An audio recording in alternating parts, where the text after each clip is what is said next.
And the king has been dethroned! Good morning, sports fans. A pleasure to have you here for the big Sunday show.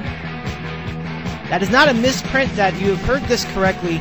We're doing a special edition of the Dave in the City podcast because we are here to talk about the upcoming NBA Finals and what's been going on in the NBA playoffs here. So a pleasure to have you here for the big Sunday show, a show you don't always hear every time, here on Locks of the Week Radio. I'm Dave Medina. We'll be joined by Big B in a moment. We should be joined by El Hebrew Hammer Jacob Rosales for another roundtable discussion of the NBA playoffs.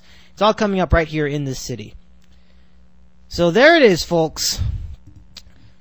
On Saturday night, the Cavs went out and they played the Magic with a chance to clinch a berth in the NBA Finals.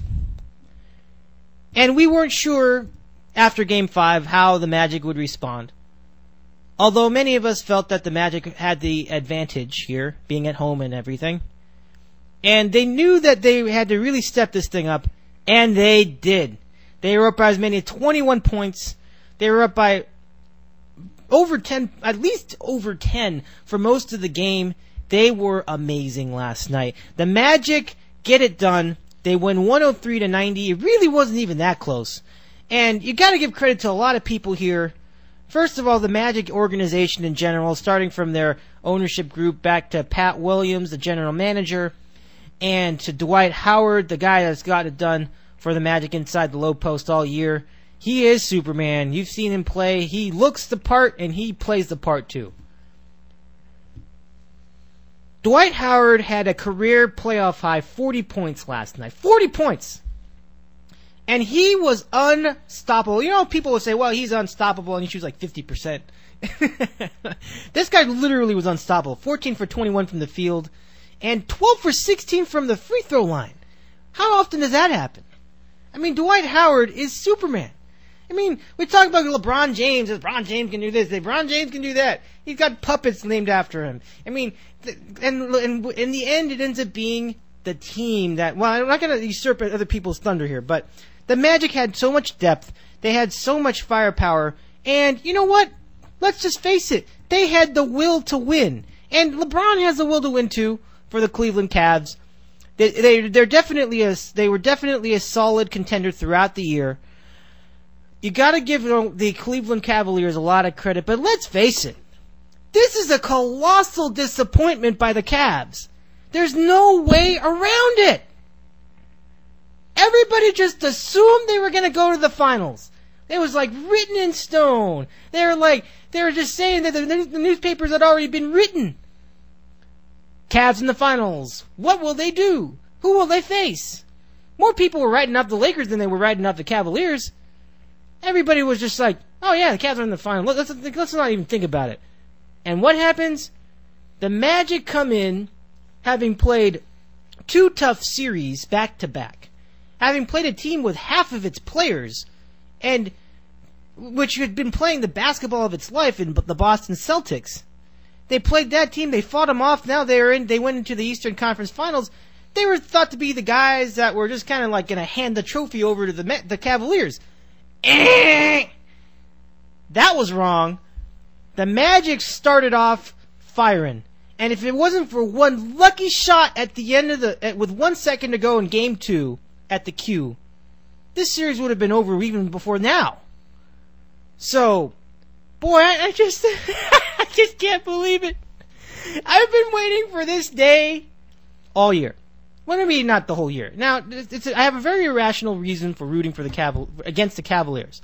But the fact remains, the hype was way too high for this team.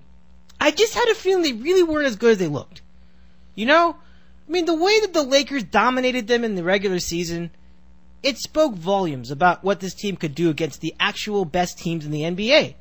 And so, we really saw this come to fruition. One man cannot do it all by himself.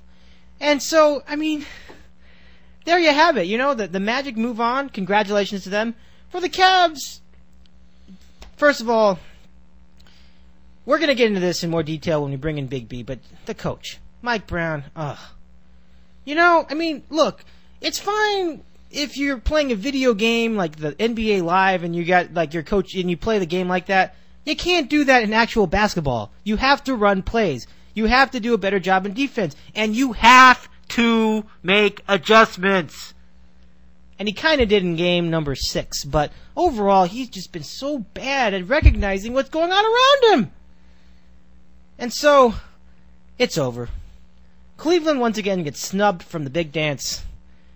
After the fumble way back in 1986, or 87, I should say, and, the drive in 86, and, all those things that have happened to Cleveland over the years, the shot from Michael Jordan. Well, it looks like it's going to be another year for the Cleveland area. And it's sad. Drew Carey's a fan of all the Cleveland teams. Poor guy. It's not his fault he had to be born in Cleveland. But there you have it.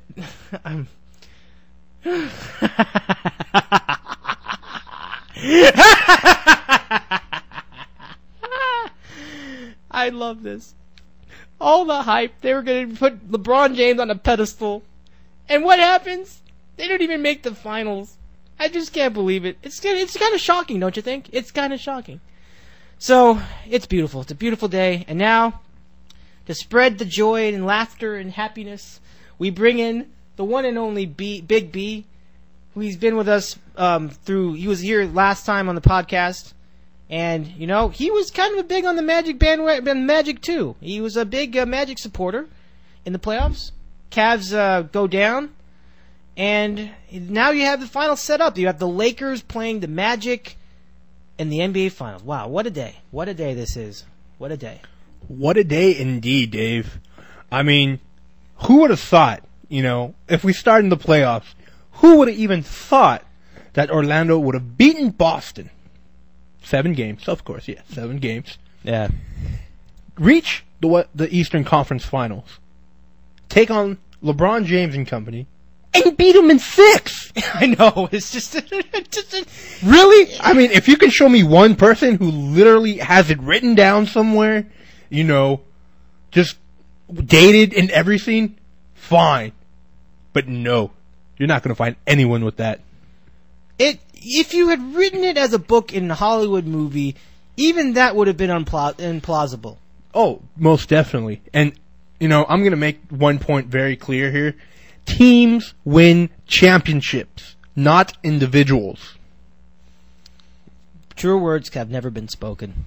I mean, all day is done. It's the team who comes out victorious. And I agree with you. Mike Brown put too much emphasis on individual. Too much was brought on to LeBron James' shoulders. I mean, they're not as wide as Dwight Howard's. That I can tell you. But even Dwight Howard has help. LeBron James, nothing.